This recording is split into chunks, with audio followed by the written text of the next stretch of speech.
السلام عليكم ورحمة الله وبركاته. في الإصيص فقط؟ نعم، في الإصيص فقط. وعلى سطح المنزل؟ نعم، وعلى سطح المنزل زرعت كرمة عنب، وها هي أمامكم تثمر لأول مرة بشكل جيد. لاحظوا معي شكل هذه العناقيد الجميلة، ولاحظوا حجمها كذلك. ألا ترون أنها تضاهي الكروم التي تزرع في الضيعات الفلاحية وفي البساتين والحقول؟ فما هي إذن الخطوات التي اتبعناها للوصول إلى هذه النتيجة الحالية؟ وما هي الخطوات المتبقية التي ينبغي اتباعها حتى تنضج هذه الثمار؟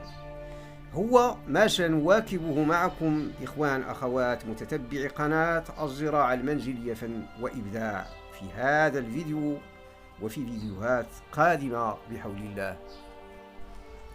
التربة إذن خليط من التربة الطينية والتربة الرملية، زائد حوالي ربع الكمية الإجمالية سماد عضوي متحلل.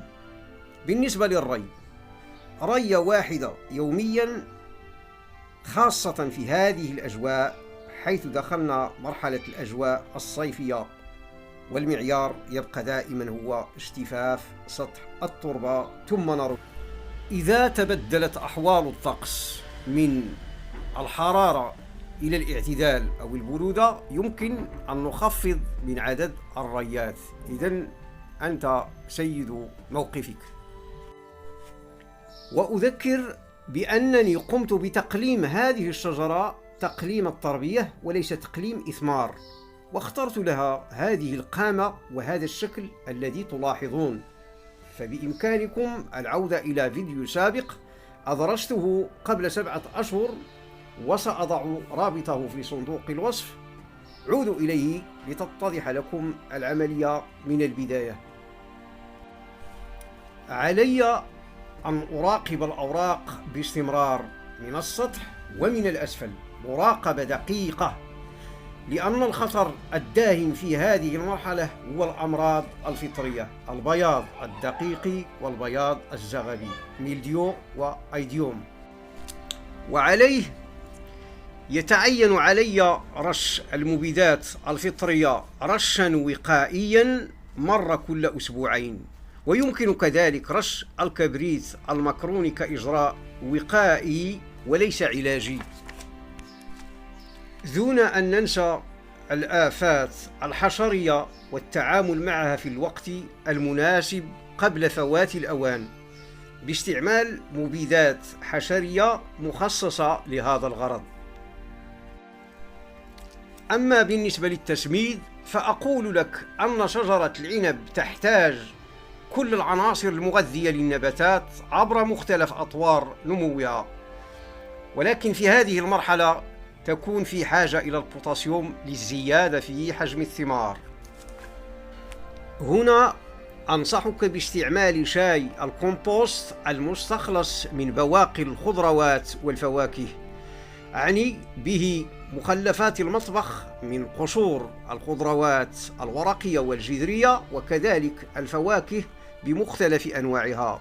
هذا النوع من السماد يكون مركز ولونه قاتم غني بكل العناصر ولا يشكل أي ضرر على النبات. ترقبوا قريبا جدا إن شاء الله طريقة إعداد هذا النوع من السماد، وأنصحك وبكل صدق ألا تفوت عليك فرصة التعرف على طريقة إعداد السماد العضوي من أصل نباتي.